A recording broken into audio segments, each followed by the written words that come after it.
أول واجب على العبيد معرفة الرحمن بالتوحيد إذ هو من كل الأوامر أعظم.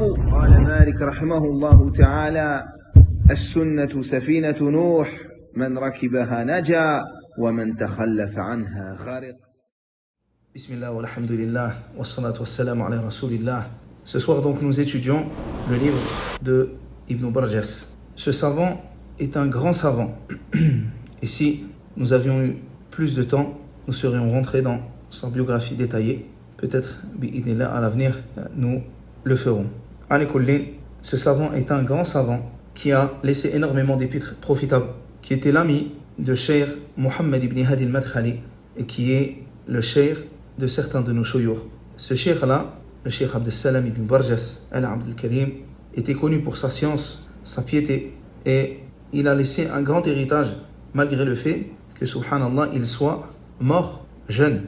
Et ceci, subhanallah, est dû au fait que certains parmi les hommes se rappellent d'Allah tabaraka wa ta'ala de jour comme de nuit, et ils le craignent véritablement. Et Allah azza wa jal leur met la baraka dans leur temps, dans leurs biens, dans leurs écrits, de manière à ce qu'ils arrivent à faire en très peu de temps ce que certains, subhanallah, ne parviennent jamais à faire en une vie entière. Et même si ces gens-là sont dans des difficultés ou la pauvreté, ils ont fait preuve de sincérité, fabarakallahu fihim, et Allah azza wa jal leur a accordé sa bénédiction. Et parmi les exemples qui me viennent en tête, ce qu'a fait Ibn Abd al-Qawi, qui était un grand savant Hanbali, qui était pauvre. Et pourtant, il a pris un livre d'un savant du madhab Hanbali qui s'appelle Ibn Qudama, qui s'appelle Al-Kafi. Et il a écrit 14 000 vers qui résument ce livre. Alors que, subhanallah, il était pauvre. Il était obligé d'aller couper du bois pendant un jour et le vendre. Et pendant l'autre jour, il écrivait sa poésie, afin de faciliter l'apprentissage du fiqh aux étudiants. Subhanallah, ça c'est une histoire parmi tant d'autres, parmi celles qui me viennent en tête ce soir. Mais il y en a tellement de ces histoires-là qu'elles mériteraient, subhanallah, des cours et des cours, des livres et des livres. Et certes, les savants ont écrit des livres sur cela.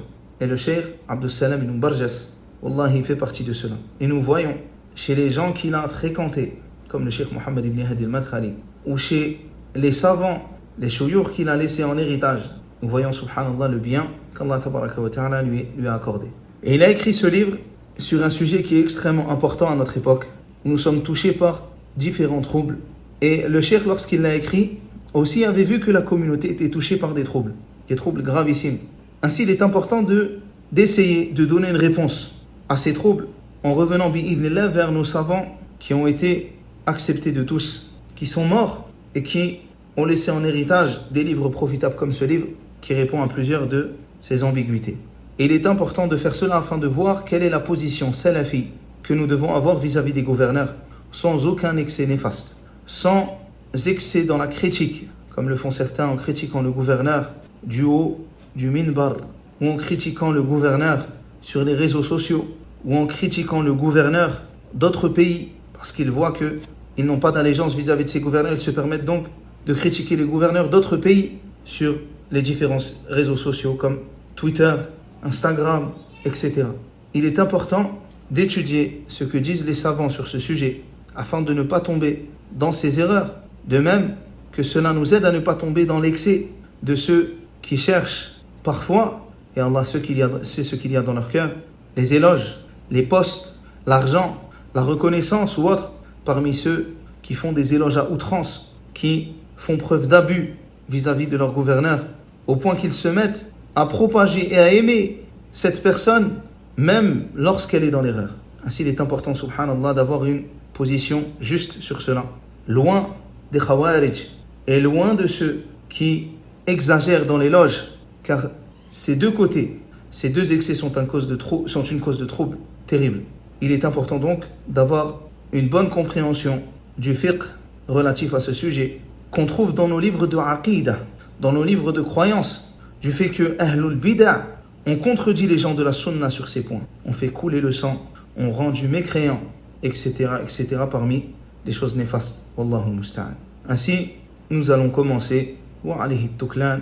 Il dit, rahimahullahu ta'ala rahmatan wasi'ah. Ce petit épître est construit à partir des textes religieux et renforcé par les récits des prédécesseurs. Il explique une partie de ce qu'il incombe aux musulmans de connaître des jugements juridiques relatifs au comportement à avoir avec les détenteurs de l'autorité des musulmans dans chaque époque et dans chaque endroit. Je l'ai écrit afin de me décharger de cette responsabilité et de conseiller ma communauté, car j'ai vu que les gens à notre époque avaient besoin de connaître ces jugements et de pouvoir les consulter, soit dans le but de s'en rappeler ou bien de les apprendre, car les oublier ou les ignorer compte parmi les plus grandes portes amenant le mal aux musulmans.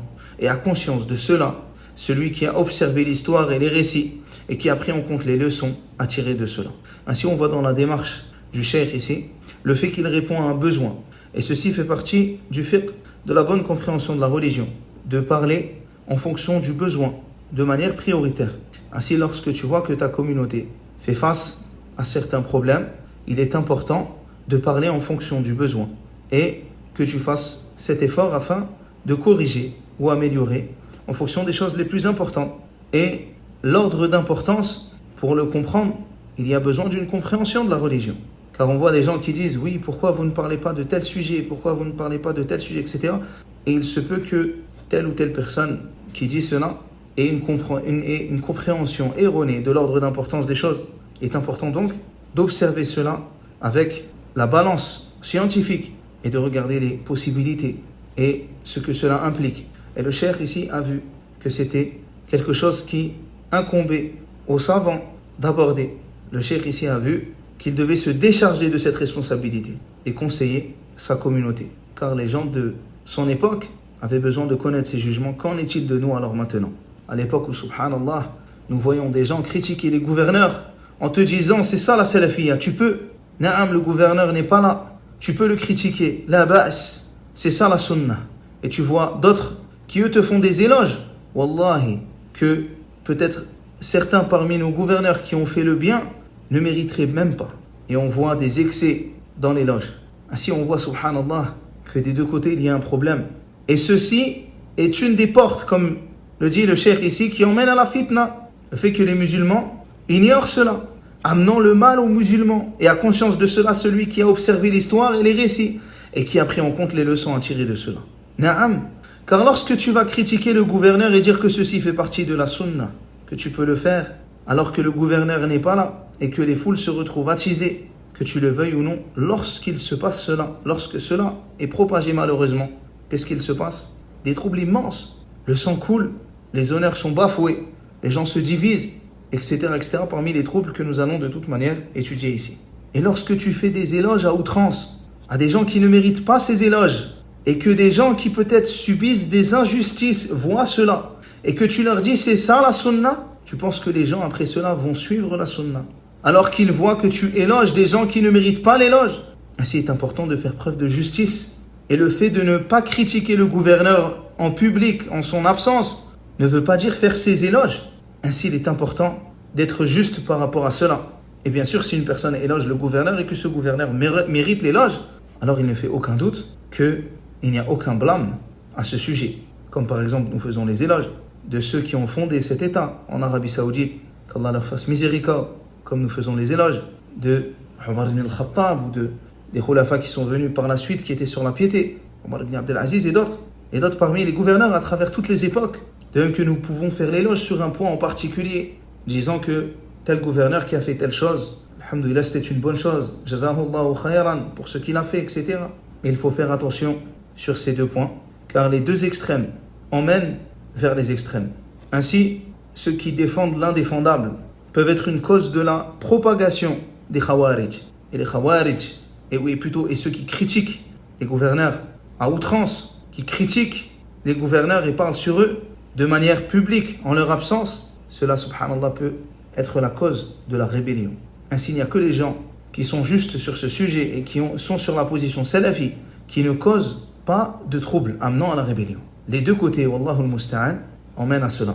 Il dit, je demande à Allah qu'il rende cette épître profitable et qu'il fasse qu'elle soit uniquement pour son noble visage une cause de rapprochement dans les jardins des délices. Wa sallallahu ala nabiyyina Muhammad wa alihi wa sahbihi wa ajma'in. Il dit, l'écoute et l'obéissance au gouverneur musulman est un fondement parmi les fondements de la croyance salafi. Il est rare de trouver un livre de croyance qui ne contient pas son évocation, son explication ou son éclaircissement. Et ceci n'est dû qu'à son importance capitale et son immense affaire. En effet, dans l'écoute et l'obéissance au gouverneur, il y a la bonne tenue de ce qui est profitable pour la religion et la vie d'ici-bas. Tandis que le fait de leur porter atteinte, que cela soit par les mots ou les actes, emmène à la corruption de la religion et de l'au-delà. Et il est connu par nécessité que dans la religion de l'islam, il n'y a pas de religion sans jama'ah. Et il n'y a pas de groupe sans imam, sans l'imam. Et il n'y a pas d'imam sans écoute et obéissance. Et ceci est semblable à une des paroles, ce que rappelle le cheikh ici, de Omar ibn al-Khattab radiyallahu anhu. Il dit, par Allah, la religion ne se tient droit que par eux, même s'ils font preuve d'injustice de quelconque manière. Par Allah, Allah réforme par eux plus que ce qu'ils ne corrompent. Et l'obéissance au gouverneur. Et wallahi, un bonheur et se diviser d'eux est un kufr. Et ici un kufr, d'où un kufr, qui ne fait pas sortir de l'islam. Et le sultan, le gouverneur fut évoqué devant Abu al-Aliya. Il dit, Allah réforme par eux plus que ceux qu'ils ne corrompent. Et les pieux prédécesseurs, et d'ailleurs ce que rappelle le cheikh ici, sont les paroles des salafs. Sont les paroles des salafs dans leur livre. Il dit, et les pieux prédécesseurs donnaient une grande importance à cela, surtout lors de l'apparition des prémices aux troubles. Ainsi, il n'est pas étonnant, barakallahu fikum, que le ulama, que les savants parlent de ces sujets. Ils en parlent car ces troubles sont présents. À notre époque, wallahu al-musta'an, ces troubles sont présents. À l'époque du cheikh aussi. Il est important d'aborder ces sujets et que les gens soient sur de la science. Il dit, ceci dû au fait de ce à quoi mène l'ignorance. L'ignorance, il y en est de ce sujet, de ce point, où son délaissement, comme corruption immense impactant les serviteurs et les pays, et comme écartement du chemin de la guidée et de la droiture. Et il nous est parvenu dans les textes des prédécesseurs la grande importance qu'ils donnaient à ce point, et ceci de plusieurs façons, parmi elles. Il dit la mise en garde de la rébellion contre le gouverneur. As-salaf as-salih, les pieux prédécesseurs, mettaient en garde contre le fait de se rebeller contre le gouverneur. Il y a par exemple ce qu'a fait l'imam Ahmed, l'imam des gens de la Sunna, qu'Allah lui fasse miséricorde. En effet, il était un exemple dans son comportement avec les gouverneurs. À son époque, les gouverneurs avaient adopté une des écoles de pensée néfastes et ils ont obligé les gens par la force et l'épée à la suivre. Ils ont vécu, subhanallah, ces troubles où plusieurs parmi les gouverneurs avaient rejoint les pensées des gens de l'innovation et ils étaient en train de les obliger par la force et l'épée à les suivre. Et beaucoup de sang des savants furent versés à cause de cela. Et il fut instauré dans la communauté la parole que le noble Coran fut créé. Ceci fut inscrit dans les livres pour enfants, de même qu'il se passa d'autres troubles terribles. Et malgré cela, l'imam Ahmed ne fut pas pris de passion. Et les sentiments ne l'ont pas fait changer. Il resta ancré sur la sunna, car c'est le bien et la meilleure des guidées. Et il ordonna l'obéissance au gouverneur. Et il rassembla les gens de la masse sur cela.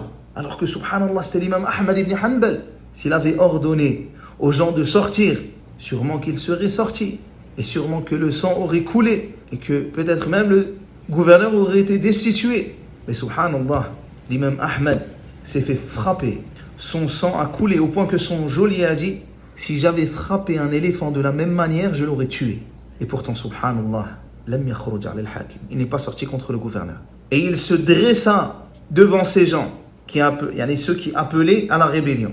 Telle la montagne majestueuse devant le visage de ceux qui voulaient contredire la voix prophétique, la voix de la salafiyya, portée par les sentiments dénués de toute règle du livre et de la sunna, ou les mouvements de pensée révolutionnaires, destructeurs. Et Hanbal a dit à ce sujet: les juristes de Bagdad se sont rassemblés lors du règne de Al-Wathiq afin de se rendre chez Abi Abdillah. Abu Abdillah, c'est qui? C'est Ahmad ibn Hanbal.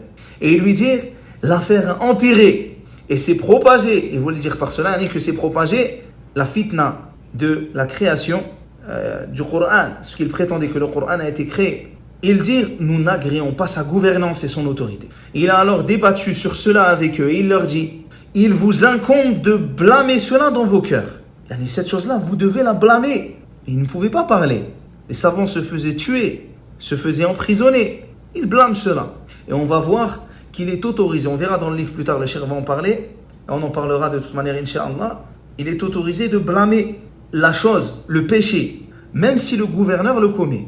Et on va utiliser parmi les preuves à ça ce qu'on trouve aussi même dans un livre de l'Ifta en Arabie Saoudite qui est propagé sur ce chapitre. L'autorisation de blâmer le mal, même si le gouverneur le commet. Ainsi, le Coran, le gouverneur disait qu'il est créé, toi tu dis non, le Coran n'est pas créé. Demain, si tu parles sur une chose qui se passe, peut-être comme mal, tu parles d'un péché en particulier, mais que tu ne cites pas le gouverneur, tu n'appelles pas les gens à la rébellion, mais tu parles d'un péché, il se peut que ce péché soit pratiqué. Par exemple, quelqu'un blâme les banques qui font riba, comme quoi c'est interdit de faire riba par exemple. Et même si ceci a été autorisé par le gouverneur, toi tu blâmes le péché, tu ne blâmes pas le gouverneur.